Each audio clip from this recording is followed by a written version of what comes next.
Imagine returning to the life you painstakingly built, only to find a stranger has already moved into the foundations of your home, and perhaps your marriage. That's exactly what happened to Evelyn Thorne. After 6 agonizing weeks in the sterile serenity of the Swiss Alps, recovering from a miscarriage that had shattered her world, she stepped back into her meticulously curated penthouse in New York City. The air should have felt like a comforting embrace, a return to normalcy. Instead, it was thick with an unfamiliar tension, a subtle shift in the very essence of her sanctuary.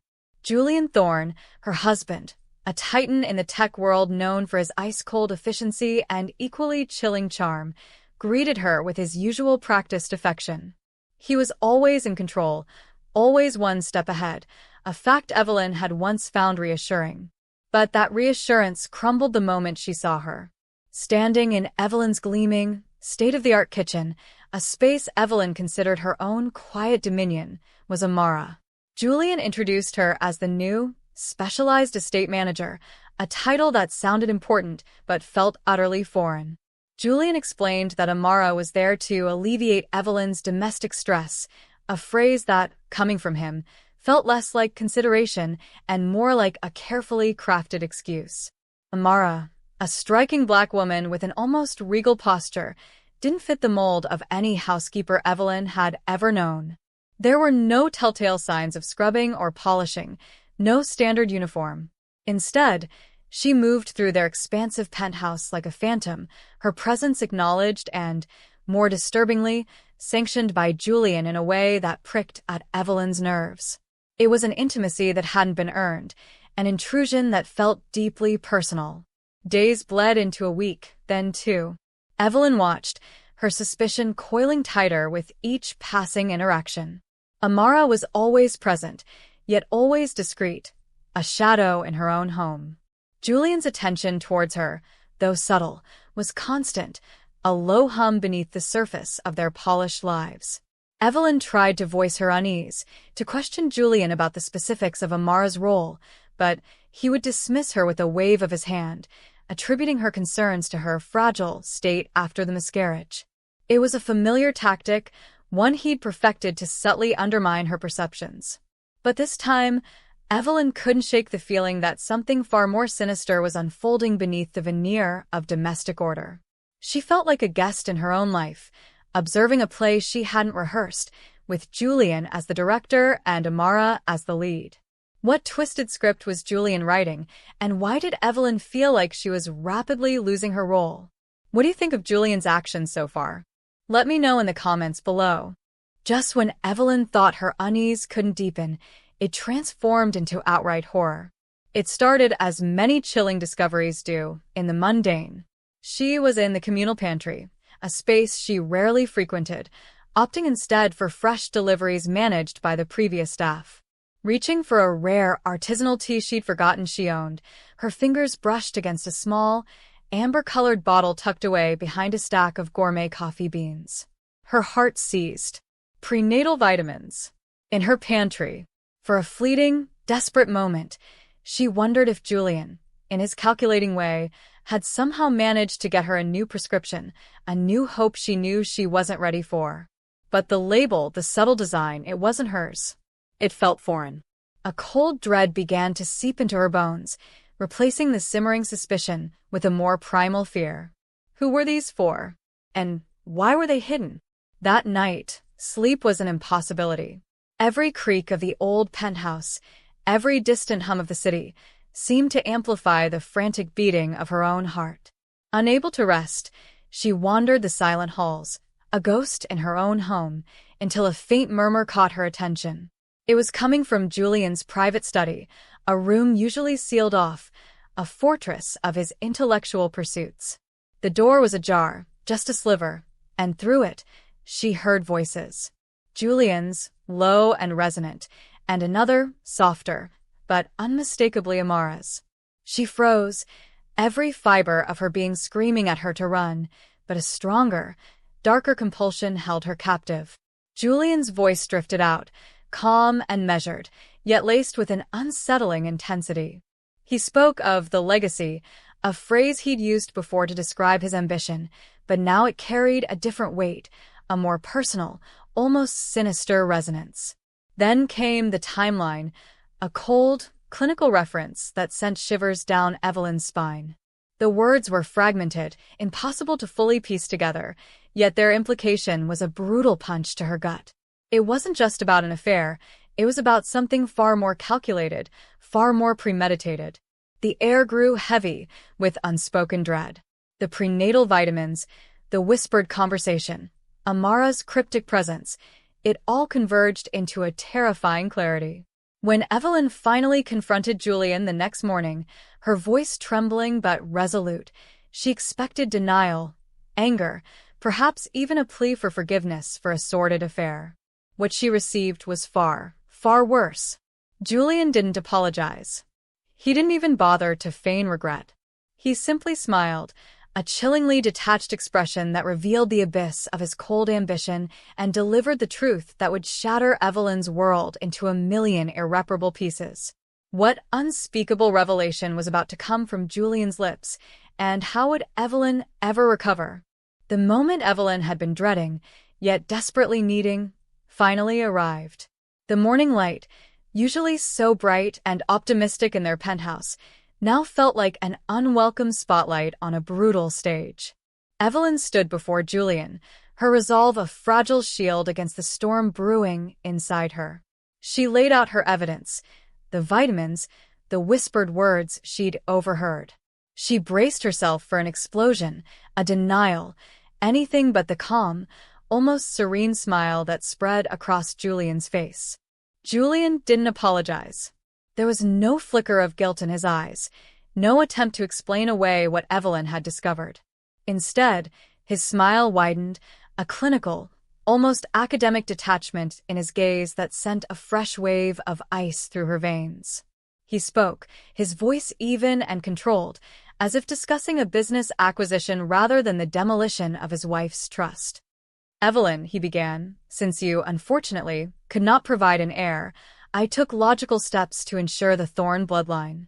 The words hung in the air, a grotesque pronouncement that seemed to suck the oxygen from the room. Evelyn felt the blood drain from her face. Logical steps? Was this truly the man she had married? The man she had loved? He watched her reaction, dissecting it with the precision of a surgeon. Then, the final, crushing blow, he revealed that Amara, the specialized estate manager who had ghosted through their home, was 4 months pregnant with his child. The revelation hit Evelyn with the force of a physical blow. Her world, built on carefully constructed illusions, crumbled around her. It wasn't just infidelity, it was a betrayal of a magnitude she hadn't even conceived. Julian, her husband, had used another woman to fulfill his desire for an heir, right under her nose, after her devastating loss. The cruelty was breathtaking. He saw her pain, her shock, and yet his gaze remained unwavering, almost triumphant. He then launched into a chilling campaign of gaslighting. He suggested that her fragile mental state, a consequence of her miscarriage, had made her forget their agreement to use a surrogate. An agreement Evelyn knew had never existed. He spoke of her delusions with such conviction, such careful phrasing, that Evelyn almost doubted her own sanity for a terrifying second. Her mind raced, grasping for purchase in this new, nightmarish reality. She was trapped, not just by Julian's words, but by the insidious power he wielded. How would Evelyn escape this psychological cage Julian was constructing around her, and could she ever trust her own mind again?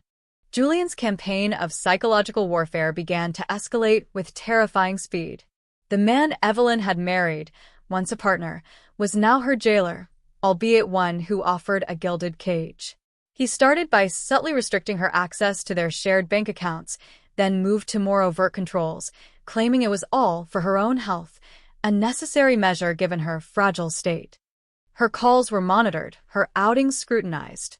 The outside world, once her oyster, became a distant, shimmering mirage. Julian cultivated an environment where her every need was ostensibly met, yet her freedom was systematically eroded. He spun a narrative for their inner circle, subtly painting Evelyn as emotionally unstable, grieving to an unhealthy degree. He was isolating her, weaving a web of control so intricate that Evelyn found herself questioning her own sanity. Was she truly losing her mind, or was this Julian's masterpiece of manipulation? The suspense peaked during a high society gala held right in their glass-walled penthouse.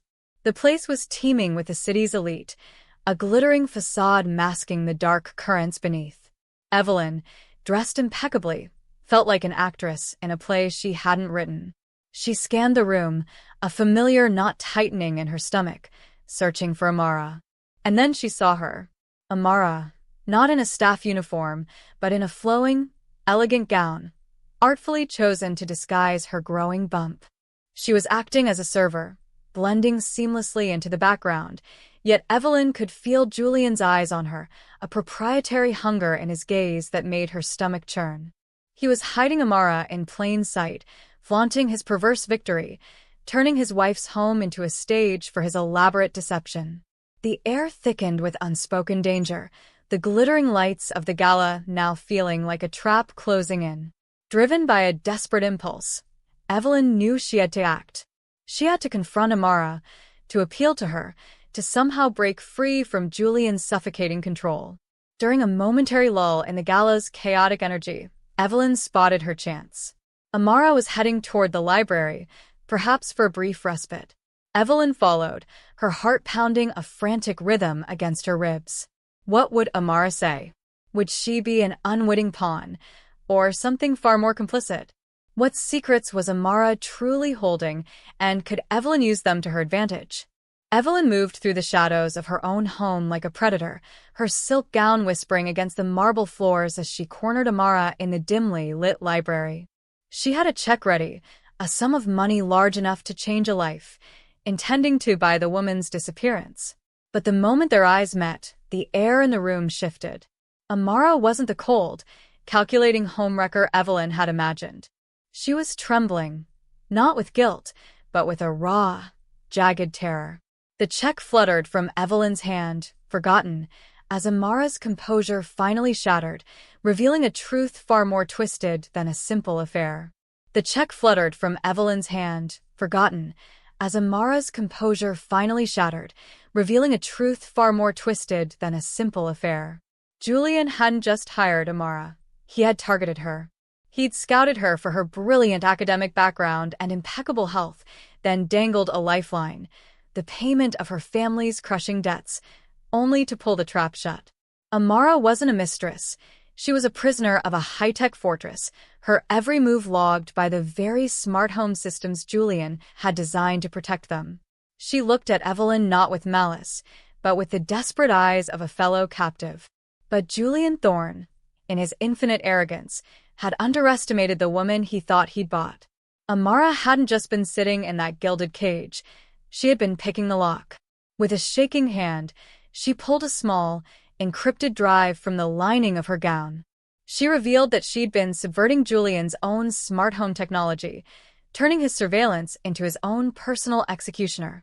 She had recorded everything, his admissions of coercion, his detailed financial crimes, and his clinical plans to have Evelyn institutionalized once the heir was safely delivered.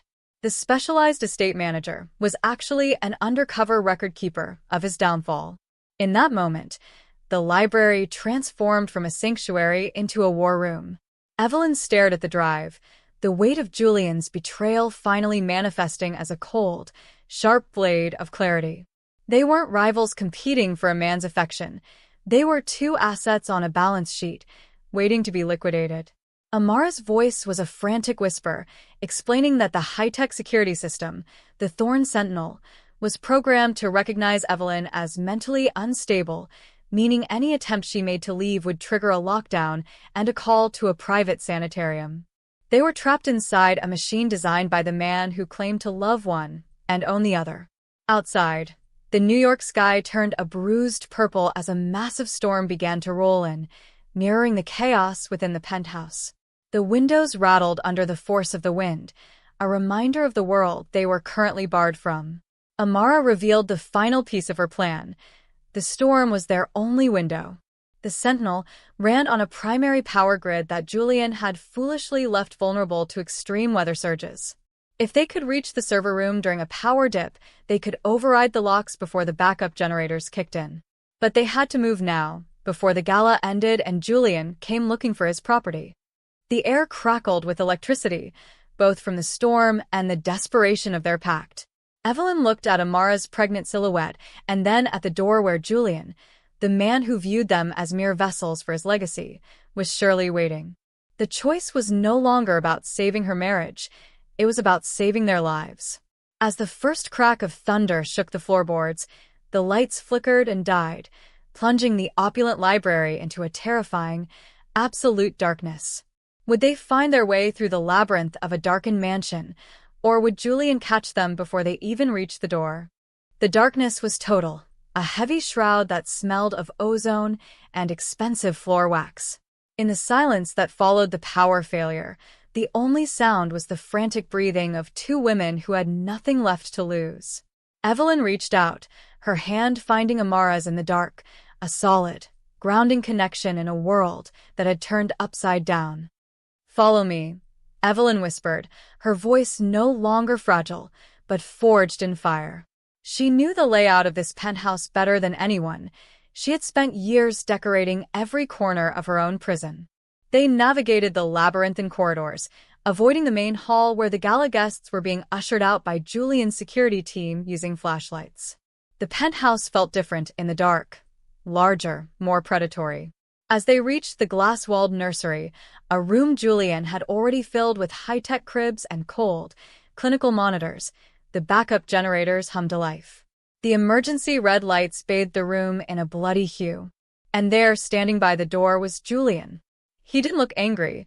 He looked disappointed, like a scientist watching a failed experiment. "Evelyn Amara," he said, his voice smooth even in the chaos. "Where do you think you're going with my future?" Julian moved toward them, his eyes fixed on the drive in Amara's hand. He offered Evelyn a deal. Stay, keep the prestige, the money, and the perfect life, and he would let her raise the child as her own. All she had to do was hand over the evidence and let Amara be relocated. Evelyn looked at the nursery, a room built for a child but designed as a cage, and then at Amara, who stood her ground despite the terror. Evelyn didn't hesitate. She didn't take the deal. Instead, she smashed a heavy glass award against the server console, sending sparks flying and permanently crashing the Sentinel system. In the confusion, they bolted for the service elevator, the only exit Julian hadn't manually overridden. The story didn't end with a messy divorce or a public scandal. It ended with a disappearance. By the time Julian got the doors open and the police arrived to investigate the technical glitch, the penthouse was empty of its most valuable assets. Julian Thorne sat alone in his glass house, surrounded by the echoes of his own ambition, while miles away, two women stepped out of a nondescript car into the rain of a new city. Amara held the drive, and Evelyn held the keys to a life she would finally write for herself. The Thorne legacy was dead. A new story was just beginning.